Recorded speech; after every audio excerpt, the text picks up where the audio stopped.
Self centredness, స్వార్థ కేంద్రం. దీన్ని అర్థం చేసుకోవడం కొంచెం కష్టమైనటువంటి అంశం. ఈ స్వార్థ కేంద్రం అనేది ప్రస్తుత యువతలో బాగా ఎక్కువైంది. సాధారణంగా ఇది కాలేజీ రోజుల్లోనే ప్రారంభమవుతుంది. సెల్ఫ్ సెంటర్డ్నెస్ కాన్సెప్ట్‌లో చూడండి, మనం చూస్తే స్వార్థ కేంద్రం చూడండి, తన అవసరాల కోసం తల్లిదండ్రులను బాధపెడతారు చాలామంది.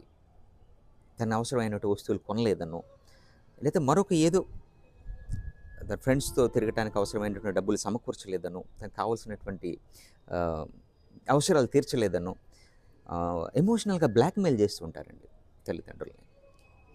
ఇది స్వార్థంలో మొదటి మెట్టు అయితే, వాళ్ళు పెరిగి పెద్ద అయిన తరువాత ఆ తల్లిదండ్రులని వృద్ధాశ్రమంలో చేర్చడం, అది స్వార్థం యొక్క చివరి మెట్టు అవుతుంది. అందుకే ఇది అర్థం చేసుకోవడం చాలా కష్టం అన్నాను. సాధారణంగా ఎలా ఉంటుందంటే అండి, వాళ్ళ స్వార్థాన్ని వాళ్ళు సమర్థించుకునేటటువంటి స్థాయి వరకు ఎదిగిపోతారు. 20 రోజుల క్రితం పరిచయమైనటువంటి అబ్బాయి కోసమో, అమ్మాయి కోసమో 20 ఏళ్ళు పెంచినటువంటి తల్లిదండ్రులు వదులుకోవడానికి సిద్ధపడతారు. వాళ్ళ అవసరాలు తీర్చడం కోసం, విందులు వినోదాల కోసం తల్లిదండ్రులను ఇబ్బంది పెడతారు. మరి ఆ స్థాయిలో వాళ్ళకి డబ్బులు ఉండవు కదా! ఎవరి మీద ఆధారపడాలి? తల్లిదండ్రుల మీదే ఆధారపడాలి కదా!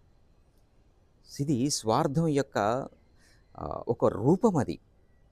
ఒక రకంగా చెప్పాలంటే ఇది పెరిగి పెరిగి పెద్దదై వ్యక్తిని ఒక రాక్షసుడిగా మార్చేస్తుంది.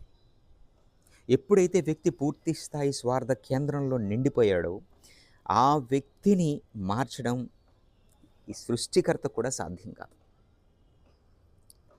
సో స్వార్థం, గతంలో చెప్పాను నేను మీకు, స్వార్థం ఒక కత్తెర లాంటిది. అది ప్రేమ బంధాన్ని తెంచేస్తుంది.